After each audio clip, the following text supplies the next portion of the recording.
Assalamualaikum warahmatullahi wabarakatuh. Good morning everyone. How are you today? Hopefully all good things happen to us. Okay. First of all, let me introduce myself. My name is Siti Rahmadina from English Education Department. And in this great opportunity, let me discuss about recount text. There are the definition, the purpose, the generic structure, the language features, the kind of recount text, and the example of recount text. Okay, before we get the material, I want to ask all of you, what do you know about recount text? Ayo coba, apa yang kalian ketahui tentang recount text? Nice! Oh, great! So, recount text is a type of English text about the story of an action or activity of the author and all the characters in the story. Jadi, recount text adalah teks berbahasa Inggris tentang pengalaman seseorang atau pengalaman sang penulis di masa lampau. Seperti contohnya, pengalaman tentang perlombaan, pengalaman berkunjung ke suatu tempat, ataupun pengalaman menyedihkan seperti jatuh dari sepeda, dan lain-lain. Itu bisa dituangkan ke dalam recount text. Okay, next, the purpose of recount text is to inform, evaluate, or entertain the reader. Jadi, tujuan dari recount text sendiri adalah untuk menceritakan kembali ataupun menghibur sang pembaca. Next ya, the generic structures of recount text. There are three generic structure of recount text. First, the orientation. Orientation is information about the character, the place of the incident, when the incident took place, and so on. Jadi, orientasi adalah memuat informasi tentang karakter, tentang tempat kejadian, di mana kejadian itu terjadi dan kapan kejadian itu terjadi dan lain sebagainya. The orientation is also known as introduction. Okay. Next, the second, there are events. Events is the form of stories about events or experiences that the author wants to convey to readers. So, events adalah inti dari cerita. And event is also known as story core. The last one, reorientation. Reorientation is a conclusion or summary or repetition of information in the orientation structure.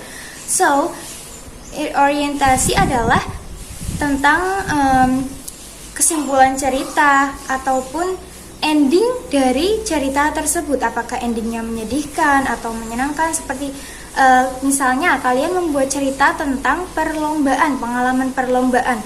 Nah, itu endingnya diceritakan di reorientation. Reorientasi ini memuat misalnya dalam perlombaan tersebut kalian menang ataupun kalian kalah karena suatu kejadian itu dituangkan ke dalam reorientasi. So, in the generic structure of the recount text, there are three characters.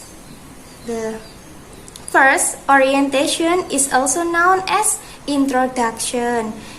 And the second, the events, is also known as story core. And the last one, reorientation, is also known as ending of story. Okay, next ya, the features of recount text. So, in the language features, there are several characters. Yang pertama, using personal participants such as I, my, me, and so on. Jadi menggunakan personal participant seperti I, my, me, dan lain-lain. Kemudian next, using past tense sentences. For example, when, woke up, departed, burned, ate, and so on. Jadi menggunakan kalimat past tense. Next, using part of speech, adverb, and adverbial to explain time, place, and method. Jadi menggunakan part of speech atau adverbial yang menyatakan waktu, tempat, begitu ya. For example, last October, Bandung, on the third day, at the park, dan lain sebagainya. Next, using chronological connection and time connectives to start the events and events in the story. Jadi, selanjutnya adalah menggunakan konjungsi atau kata penghubung waktu.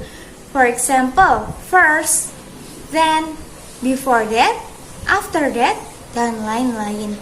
Next, using linking verbs such as were, was, heard, saw, and so on. And the next, using action verbs such as go, look, change, run, and so on. Jadi yang terakhir menggunakan kata kerja aksi seperti go, pergi, look, melihat, change, mengubah, run, berlari, gitu ya. Next,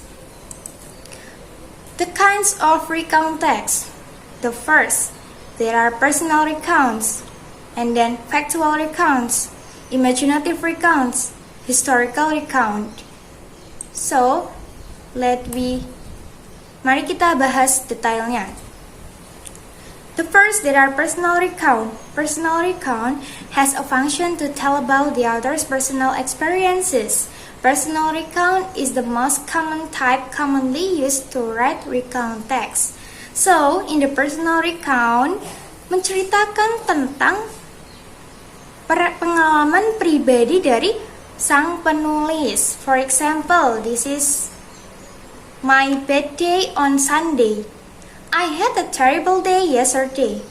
First, I woke up an hour late because my alarm clock didn't go off. Then, I was in such a hurry that I burned my hand when I was making breakfast. After breakfast, I got dressed so quickly that I forgot to wear socks.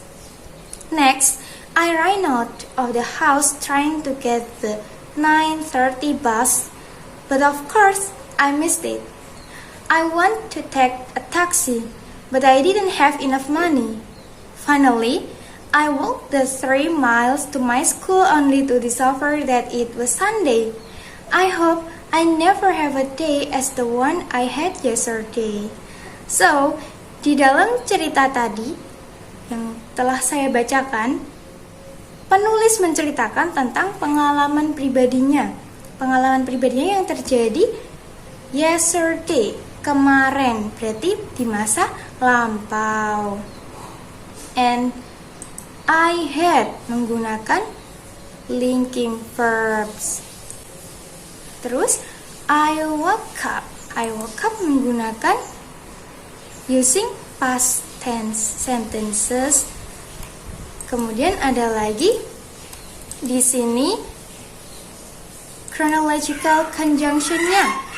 Chronological conjunctionnya first ada after breakfast, terus next, finally, and so on. So kita langsung saja ya yang kedua, there are factual recount.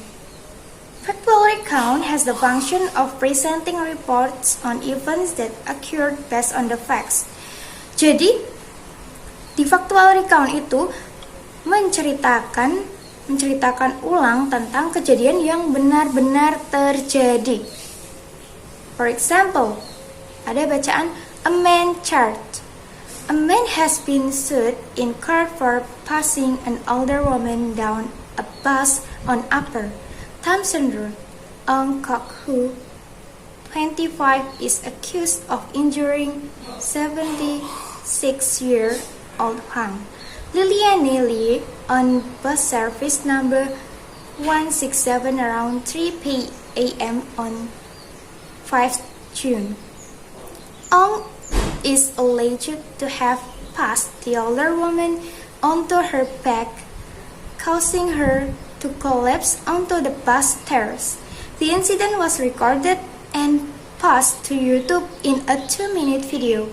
Ong burst into a fury at Madame Huang for pressing the ring at the last minute along Upper Samson Road.